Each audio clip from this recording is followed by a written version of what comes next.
আসসালামু আলাইকুম। বাড়ি বাড়ি ভোটার হালনাগাদে যে সকল প্রার্থীরা নতুন ভোটার হয়েছেন এবং নতুন ভোটার হওয়ার জন্য তাদের সম্পূর্ণ তথ্য সম্পূর্ণ ডকুমেন্ট দিয়েছেন এরকম একটা ফর্মে, সেই ফর্মের একটা অংশে নিচে হচ্ছে স্লিপ। এই স্লিপটা যেই ব্যক্তি নতুন ভোটার হবে সেই ব্যক্তিকে দিয়ে দেওয়া হয় এবং এই স্লিপের মধ্যে একটা নম্বর দেওয়া থাকে।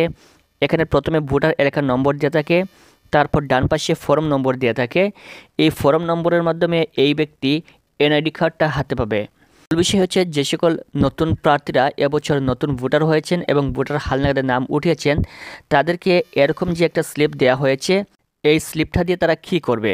এখানে অনেকের অভিযোগ হচ্ছে তারা এখনও পর্যন্ত স্লিপ পায় নাই। সো যারা পায় নাই তাদেরকে কি করতে হবে এবং কিভাবে স্লিপ পাবে সেটা নিয়ে ভিডিও শেষের দিকে আলোচনা করব। প্রথমে জানিয়ে দিই এই স্লিপটা দিয়ে কী করবে। এই যে স্লিপ রয়েছে এই স্লিপটা নিয়ে তোমাকে যেখানে ছবি তোলা হবে সেখানে তোমাকে উপস্থিত হতে হবে এবং এই স্লিপের মাধ্যমেই কিন্তু পরবর্তীতে তোমার ছবিটা তোলা হবে এবং এই স্লিপের যে নম্বরগুলো রয়েছে সেই নম্বরগুলো তারা লিখে রাখবে এবং আপনার ছবিটা তারা তুলবে এবং এই ছবি তোলার পর কিন্তু তোমাদেরকে এনআইডি কার্ড প্রদান করা হবে। এই ছবি তোলার পর যখন অনলাইনে এনআইডি কার্ড পাবলিশ করা হবে তখন এখানে যে একটা নম্বর রয়েছে ফর্ম নম্বর, এই ফর্ম নম্বরের মাধ্যমে এনআইডি কার্ড অনলাইন থেকে আপনি তুলে নিতে পারবেন। এর জন্য এই ফর্মটা খুবই গুরুত্বপূর্ণ।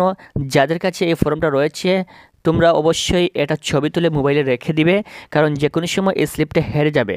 যদি হারিয়ে যায় তাহলে এই নম্বরের মাধ্যমে মোবাইলের ছবি তোলা থাকলে এটা খুব সহজে পরবর্তীতে পাওয়া যাবে। এখন আসি যারা এখনও পর্যন্ত এই ভোটার হালনাগাদের স্লিপ পান নাই তাদেরকে কি করতে হবে। এখানে যখন বাড়ি বাড়ি ভোটার হালনাগাদের লোকজন আসছিল প্রত্যেককেই কিন্তু এই স্লিপটা দিয়ে গেছে। এটা সম্পূর্ণ ফর্ম ফিল আপ করার পর ফর্মের নিচের যে এই অংশটা রয়েছে এই অংশটা নিয়ম হচ্ছে প্রত্যেক প্রার্থীকে দিয়ে যাওয়া। অনেক জায়গায় হয়তো বা তাদের হাতে এই স্লিপটা দেয় নাই। যদি না দেয় তাহলে যখন তোমাদের এলাকায় তোমাদের ইউনিয়নের সিটি কর্পোরেশন কিংবা পৌরসভার ছবি তোলা হবে এর আগে তোমাদেরকে ফোন নাম্বারে ফোন করে জানিয়ে দেওয়া হবে যে কোন জায়গা থেকে এই স্লিপটা নিয়ে আসবে। সো এই স্লিপটা তারা অবশ্যই তোমাকে দিবে, এই স্লিপটা রাখবে না। এই স্লিপটা না হলে যেহেতু ছবি তুলতে পারবে না এবং এনআইডি কার্ড পাবে না, সো মাস্ট বি তারা এই স্লিপটা দিবে। তবে এখানে প্রত্যেক প্রার্থীর কিন্তু ফোন নাম্বার লিখে নিয়ে গেছে। এই ফোন নাম্বারে ফোন করে জানাবে যে কোন জায়গা থেকে স্লিপ নিয়ে আসবে এবং এই স্লিপটা আনার পর এই স্লিপটা সঙ্গে করে নিয়ে যেখানে ছবি তুলবে সেখানে উপস্থিত হতে হবে, কারণ এই স্লিপ ছাড়া কিন্তু ছবি তোলা সম্ভব নয় এবং এনআইডি কার্ড হাতে পাওয়া সম্ভব নয়। আশা করি বুঝতে পেরেছেন। পরবর্তী ভোটার হালনাগাদ সংক্রান্ত সকল আপডেট পাওয়ার জন্য অবশ্যই আমাদের এই চ্যানেলটি সাবস্ক্রাইব করে রাখবেন। ভিডিওটি সম্পূর্ণ দেখার জন্য অসংখ্য ধন্যবাদ।